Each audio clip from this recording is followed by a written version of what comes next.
Climate நல்லா இல்லை, அதனால் ஒரு வாரமாகவே பசங்களுக்கு ஒரு நாள் விட்டு ஒரு நாள் இந்த கஷாயம் வச்சு கொடுத்துட்ருக்கேன். இதில் சுக்கு, மிளகு, திப்பிலி, அதிமதுரம் இது 4த்தையுமே பவுட்ரு பண்ணி வச்சுருக்கேன். அதில் ஒரு ஸ்பூனும் துளசி, தூதுவளை, கற்பூரவள்ளி, வெத்தலை, அது கூட கொஞ்சம் இஞ்சியும் நசுக்கி போட்டு அதில் கொஞ்சம் மஞ்சத்தூள் போட்டு நல்லா தண்ணி விட்டு சுண்டி வர அளவுக்கு வேக வச்சு 2 டம்ளரில் பசங்களுக்கு கொடுத்துருக்கேன்.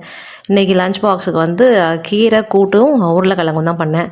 ஸோ கீரை நம்ம யூஸ்வலாக பண்ணுற மெத்தடில் பருப்பு வேக வச்சுட்டு அது மேலே கீரையை வச்சு வேக வச்சோம் அப்படின்னா அது ரொம்ப கருத்து போன மாதிரி ஆகிடும். இந்த மாதிரி ட்ரை பண்ணி பார்த்தீங்கன்னா கீரை கருத்து போகாது. இது எப்படின்னா, ஒரு குக்கரில் பருப்பு, தக்காளி, வெங்காயம், பச்சை மிளகா, கொஞ்சம் மஞ்சத்தூள், கொஞ்சம் சாம்பார் தூள் போட்டு நல்லா திக்காக வேக வச்சு எடுத்து வச்சுருக்கேன். இந்த பக்கம் ஒரு கடாயில் கடுகு, எண்ணெய் விட்டு கடுகு, கொஞ்சமாக சீரகம், அது கூட கொஞ்சம் இடித்த பூண்டு, அது கூட வெங்காயம் போட்டு நல்லா வதக்கிட்டு, நம்ம கீரை பொரியலுக்கு பண்ணுற மாதிரி கீரையை அது மேலேயே போட்டு நல்லா கீரை சுண்டுற அளவுக்கு வதக்கிக்கோங்க. அது நல்லா வதங்கினதுக்கு அப்புறமா நம்ம இங்கே வேக வச்சு வச்சுருக்க பருப்பை அது மேலே போட்டு நல்லா கலந்து விட்டு, கொஞ்சமாக உப்பு நான் இது வரைக்கும் போடவே இல்லை. உப்பு இந்த இடத்துல கீரையை பார்த்துட்டு உப்பு போட்டுக்கோங்க. மேலே கொஞ்சம் பெருங்காயத்தூள் போட்டுக்கோங்க. ஏற்கனவே மிளகாத்தூள் எல்லாமே வெந்துடுச்சு. ஸோ கீரையும் இங்கே வெந்துடுச்சு. இது ரெண்டும் நல்லா மிக்ஸ் ஆகி ஒரு கொஞ்ச நேரம், ஒரு 5 நிமிஷம் கொதிச்சிச்சுனாலே போதும், ரெடி ஆகிடும். இந்த மாதிரி ட்ரை பண்ணிங்கன்னா கீரை சீக்கிரமாக கருத்து போகாது, நல்லா பார்க்கவும் நல்லா கலர்ஃபுல்லாக இருக்கும், நல்லாயிருக்கும்.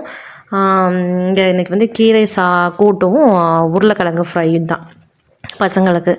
இன்னொன்று என்னென்னா, கீரை நான் வந்து நிறைய வாங்கிட்டேன். 2 கட்டு வாங்கிட்டேன். பெரிய கட்டாக 2 கட்டு. எனக்கு தெரிஞ்ச அண்ணான்றனால நிறைய கொடுத்துட்டாரு கொஞ்சம் கம்மி காசுக்கு. ஸோ கீரையை ஸ்டோர் பண்ணுற மாதிரி இருக்குது அப்படின்னா, கீரையை அன்றைக்கி சாப்பிட்டா தாங்க நல்லது.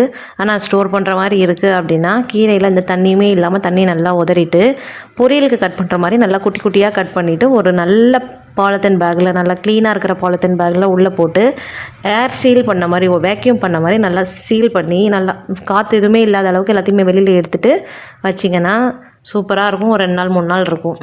இது என்னென்னா, நாளைக்கு 3 நாள் லீவா, இட்லி மாவு இல்லைன்னா வேலைக்கு ஆகாது.